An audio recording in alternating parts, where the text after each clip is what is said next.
Early Hall, and the session that we have planned for you today is Keeping Learning on Track.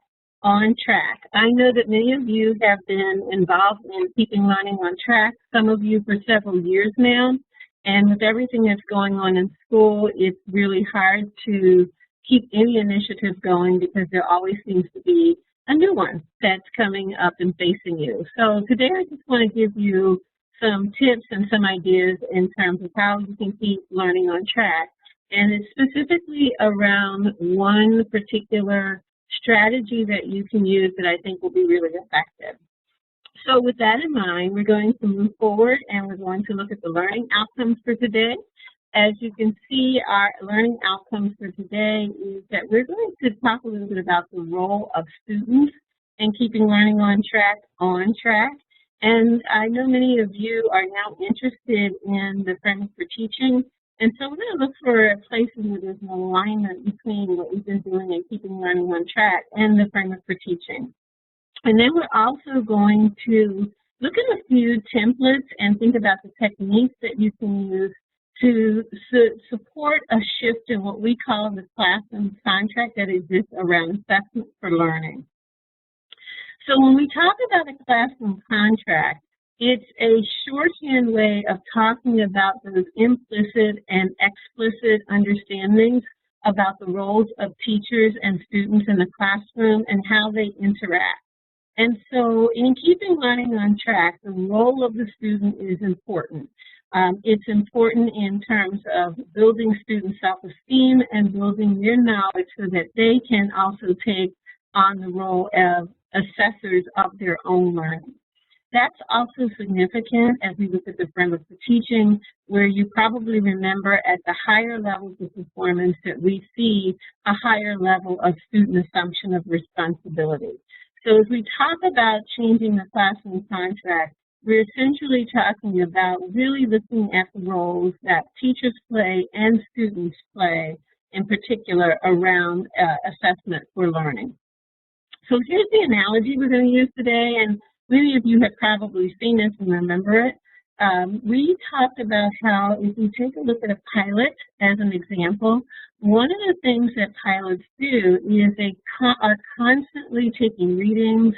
They're checking for wind, they're checking for weather, and this is so that everyone can be safe and so that they can meet their destination efficiently and they can meet their destination on time. Well, what we're saying in keeping learning on track is that this is something that teachers should do as well. In other words, they're constantly assessing what's going on in their students' learning. So the readings that you're taking, of course, would be those around student learning. And you want to be sure that you are constantly assessing where your students are in their learning. And of course, KLT provides you with a multitude of techniques that can help you do that.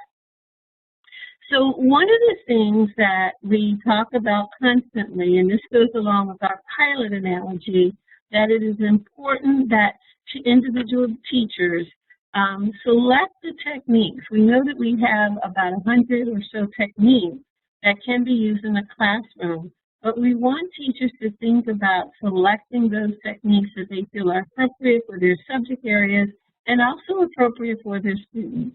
But we're also going to encourage you to reach out and expand your repertoire of KLT techniques that you're going to use and find some that may be within your comfort zone in terms of your teaching style, and maybe look for some that initially feel like they're not comfortable for you, but just gives you an opportunity to extend your knowledge and extend those kinds of skills and techniques that you can use with your children as you're assessing their learning. So one of the things you want to think about, because you've been involved, many of you, as I said, with KLT for several years, is start to think about, well, where am I as it relates to this idea of assessment for learning? And so we have a very simple rubric here, and it talks about whether or not you are in an area of expertise as it relates to keeping learning on track and assessment for learning, where it's an overall weak implementation. You can see here, and I'm hoping nobody falls in this category, it says that one, that there's no evidence of assessment for learning in a lesson, and no evidence in terms of the teacher taking into account student learning before they move forward in any given lesson. So as you can tell, as we're on the left-hand side, it shows there's no change to the classroom contract. Essentially what you're seeing are the traditional roles of students being the students where the teachers would say on stage, and they are doing asking all the questions, for example, students answering, but not giving students an opportunity to assess their own learning. And what we're hoping to do is to move away from something that is less traditional, if you would, where the teacher has an overall strong implementation of KLT, where the teacher is demonstrating that they're consistently using assessment for learning techniques to advance the learning of the students, and that you see significant changes in the classroom contract. In other words, that students are assuming a lot of the responsibility for assessing their own learning and also helping the teacher to identify those instructional decisions or adjustments that need to be made. So when we talk about KLT, we're essentially talking about formative assessment. And in terms of understanding what we mean by formative assessment, one of the things obviously is that there are multiple definitions of what we mean by formative assessment. And so I'm going to show you a series of slides, and I want you to take a look at those slides and see which words sort of pop out to you, which words seem to be common amongst these slides. And these are definitions of formative assessment according to various experts. So here's the first one.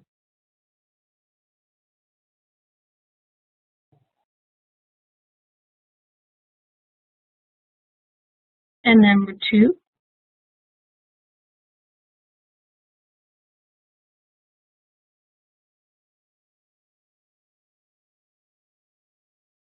And number 3.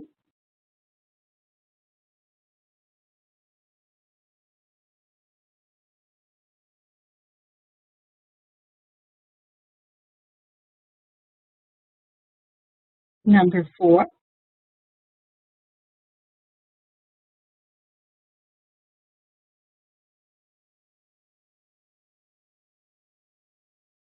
And finally, this is the one that should be familiar to you. This is the Keeping Learning on Track definition from the ETS edition of KLT. So take a moment to look at this and just to remind yourself.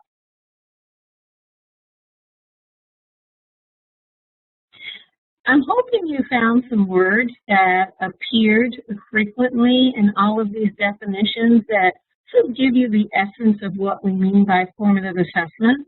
And so what I have for you is a Wordle, where I've actually taken the words that are a part of those definitions, and you'll see that the words that are larger are those words that appeared most frequently. And so you see such things as evidence. So obviously, when we talk about a formative assessment, we're talking about evidence of student learning. And teachers collect evidence of student learning in multiple ways. They collect that evidence sometimes by observing students, by the work that they do, by listening to student conversation. So you'll notice that there is a focus here not only on what teachers do, but as we said before, a real emphasis on students playing a role. And the big piece, I think, that is important in looking at assessment for learning or formative assessment is that evidence that is gathered is used. And it is used to modify instruction based upon what teachers find out about student learning. So, if students are to be a part of the formative assessment process, we want to think just a minute about, so what are the purposes? Why is it important for students to self-assess their own learning? And here you can see that we mentioned that one of the most important parts of having students self-assess is it has a positive effect on their learning and achievement.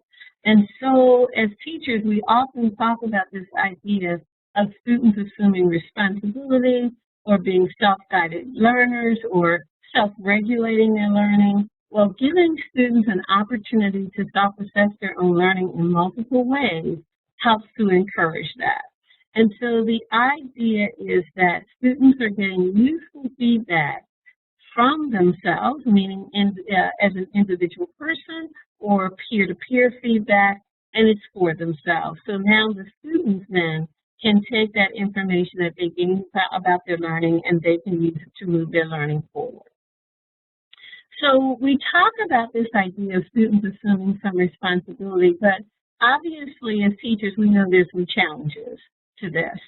And one of the things we want to keep in mind is that this doesn't happen just by chance, but as teachers we have to think about what are the ways that we can prepare students to assume some responsibility as it relates to self-assessment. So here's some of the challenges we face as teachers. Obviously, number one is time. If it's not just the teacher who is assessing student work, obviously there needs to be some time that's found during the school day. We're all aware of the amount of time that we spend as teachers assessing student learning after school, during lunch, during prep times, but certainly we have to find time during the school day if we want to involve our students in self-assessment. We also have to consider the skill level of our students. So if they are providing feedback to each other, for example, we have to be sure that our students have the necessary skill level that they would be able to provide accurate feedback to their peers. And also, we want to be sure that they're able to look at their own work and be able to assess their own work appropriately. So part of the issue is the inexperience that students have in doing this. If our students are not used to having opportunities to self-assess, then is once again something that we as teachers have to think about. How do we invest the time and find the time for our students to learn how to do this? And then one of the things that we have to be careful of, if we are asking students to self-assess, that we have to be sure that they are using the appropriate language as feedback. As an aside here, I'd like to remind you that feedback then needs to be related to the learning intention for a lesson. So obviously the issue of behavior becomes an issue as well. So we want to be sure that as students are self-assessing that they are on task, number one, and essentially being respectful to each other as they're giving that kind of constructive feedback. I'm sure there are other challenges to this process that you may have as an individual teacher, but the idea is that if we are truly going to keep learning on track, we need to enlist the help of our students. And so we have to think about ways that we can meet some of these challenges.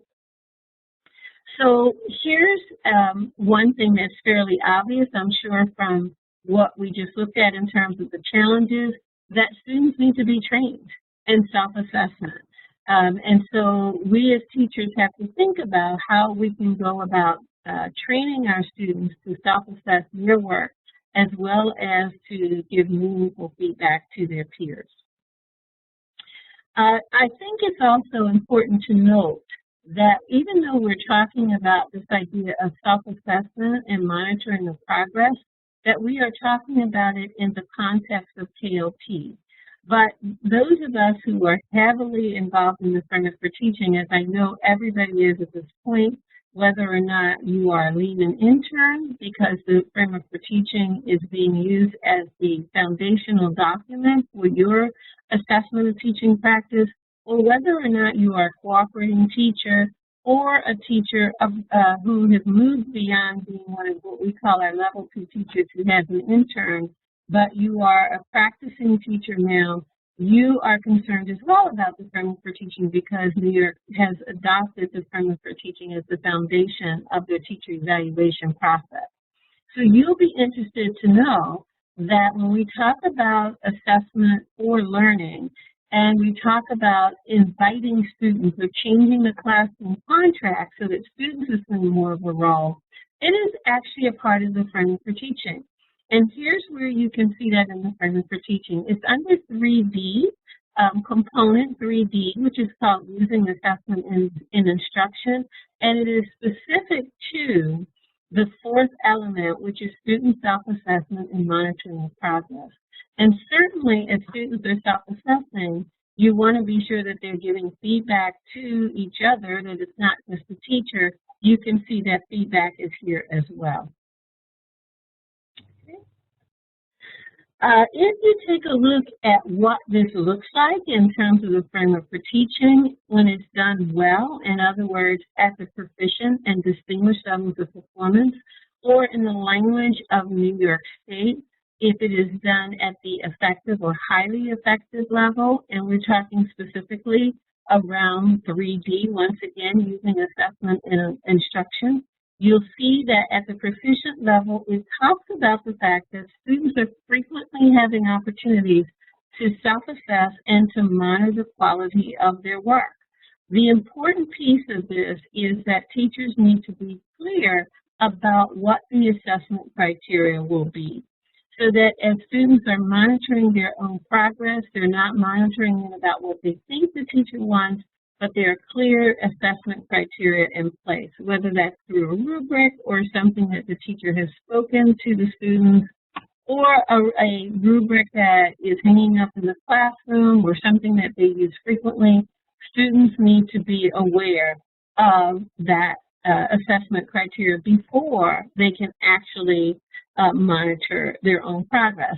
Essentially, the difference you see that happens at the distinguished level is that now students act upon that information. So once they're able to do some self-assessment, they immediately have some time to act upon those needed changes that they've noted. The second place where you're going to find an intersection between what we're talking about in keeping learning on track and student self-assessment is in 1F, which is the planning stage of the framework for teaching. And in this case, it's component 1F, which is designing student assessments. And you can see it talks about the design of formative assessments. The nice thing about KLT is that we have over 100 techniques that can assist you as a teacher in terms of choosing some formative assessment practices that you can make a part of your daily routine. So that it's not a matter of you necessarily designing different assessments, even though you may want to modify some, but in some cases it's really just a matter of choosing the formative assessments that are appropriate for any given lesson. And once again, we have over 100 of them that you can choose from. Okay. So, as we looked at 3D and what the rubrics look like when students have opportunity to monitor their own progress and to do some self-assessment, we can also look at what the rubrics look like for 1M, designing student assessment.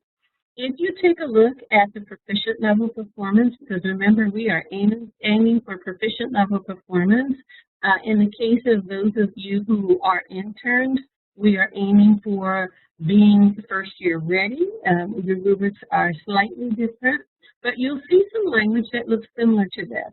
In other words, you can see here at the proficient level performance, or once again, in the New York language, it would be the effective level performance, that the teacher has a well-developed strategy for using formative assessment. And once again, that could be something that you can look at the KLT techniques, and that will help you develop those kinds of strategies that you want to build into your lessons, so you're constantly taking the temperature of your students' learning.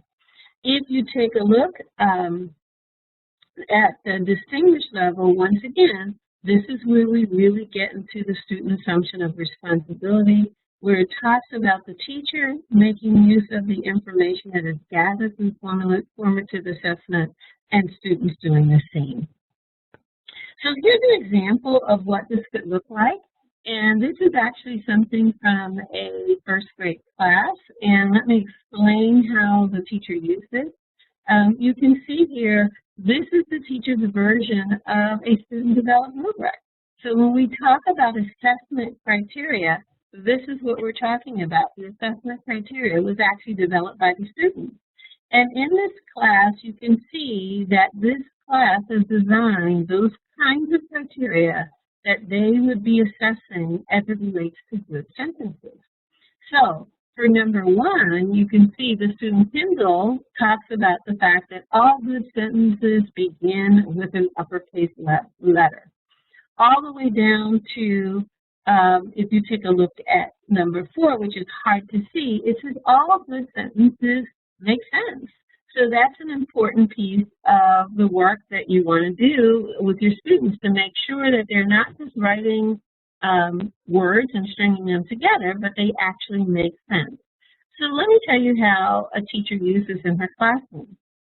As she was working with a small group of students, and there were about 3 or 4 students, they were doing some reading, and as part of that reading exercise, they also had to write some sentences. And so the students worked on those individual sentences, and periodically the teacher would take the paper from one of the students and hold it up to the other students who were part of that small group, and she would say, give so-and-so some feedback using our rubric. And so the student would be able to say that Joseph, for example, has stop marks at the end of each of his sentences. So they were giving feedback based upon the rubric. That's the assessment criteria. And that's what we're talking about, that as teachers, that we become very clear to our students in terms of how we are going to assess their work. That may sound very close to what you've heard before about success criteria, identifying to the students what does the product look like when it is done well. Okay. So one of the things that we want to start to think about as teachers is, how can we then start to engage our students in the assessment process? And there are multiple purposes for doing this. One being to help students become owners of their own learning. And then the other piece, as you can see from the example I gave, even as being resources for each other, whether under the teacher direction or when we have students work together in partners or table groups, and we want to be sure that they're giving accurate feedback to each other. So what we have for you are a few tools that can help you start to activate your students as resources as it relates to this idea of formative assessment, or assessment for learning, as we call it sometimes as well. And so attached to this particular PowerPoint, you're going to see that there are several different resources that you can use to help you in developing it. So the one that I want to talk about just briefly is the one that is entitled a 3-column assessment. And this particular one is probably most useful to students who are maybe in the upper elementary grades, but certainly maybe there's some modification that could be used for students in lower grades. If you take a look at the handout, this one actually has 3 columns, as the name suggests, and the first column is look for. So in this column, it says below is a list of specific items on which you will be assessed. As you complete the activity, remember these keys to success. So the idea is that the teacher would identify exactly what he or she is looking for, as to demonstrate the students have indeed mastered the skills and or concepts that are a part of any given lesson. And then the students would complete whatever the assignment was, and then the teacher would look at that assignment and give feedback to the students. So the second column, you can see, it says, below is a breakdown of your assessment for this activity. Please compare the feedback with the look-fors on the left. So you're giving students an opportunity to get some feedback from you, go back and look at their work, and then once again assess their work compared to what you were expecting and the feedback that you give them. And then the third column is the piece that we talked about that is really critical, and that is that there's an opportunity for students to act upon that feedback. And so the last column says student action and lists below the specific ways that you responded to the feedback. So obviously, built into this opportunity for students to do some self-assessment is responsibility on the part of the student. That the student then has responsibility once they get feedback to actually act upon that feedback to improve their work. This, once again, gives students a responsibility for self-assessment, a responsibility for meeting the success criteria, but also gives the teacher the responsibility for providing the additional time that students need to actually work on that feedback. You may remember that early on, as we first began our work with PLT, we talked a little bit about this idea about giving grades. And the fact that generally when you give a grade, that sort of shuts down students' work. So in this case, it would be sort of an intermediate step before a grade was given, that students would actually have a chance to work on improving their work based upon teacher feedback before they actually received a grade. I want to talk about one more in this particular set that's bolded here in the section of resources. And it's because I don't actually have a name on this one. It says kindergarten self-assessment, but it's actually one that just has a spot for the student's name. There's a big rectangle at the top and then a space for students to write, and at the bottom, there's some happy faces there. So let me explain this particular one because I saw this actually being used by a kindergarten teacher. As you can imagine, in the big rectangular box with the dotted lines, this is where students would draw a picture. Underneath, they would write some sentences, and then at the bottom, they would do some self-assessment. And this could be done with the teacher, it could be done with a peer, but essentially what the students would do is they would color in the partial happy face faces that apply, or the full happy faces that apply, full happy face that applies. So you can see here, they can color in the empty circle if they use capitals and periods. If they put their fingers between the mixed spaces between words, they would color in the next one. And certainly as a teacher, you could change the criteria at the bottom. But once again, you see how the assessment criteria is very specific so that students would have an opportunity to do some self-assessment. There are two other self-assessments that can be used in this particular group, the student self-assessment checklist and the thermometer student rubric. And I think these two are pretty self-explanatory, but gives you some other options in terms of some self-assessment resources that you might want to use with your students. Let's take a look then at the bottom half, and you'll notice here that there are three. One is learning goals and success criteria for math. The second one is check my rating. And then the third one is student self-assessment report card. So let's take a look first at the one that is entitled Check My Writing. And this is one that, once again, is probably more for primary students, but certainly can be modified for older students. This one I think is pretty self-explanatory in terms of helping students to be resources for each other, where the student first looks at their own writing and they do a self-assessment in the column that says me.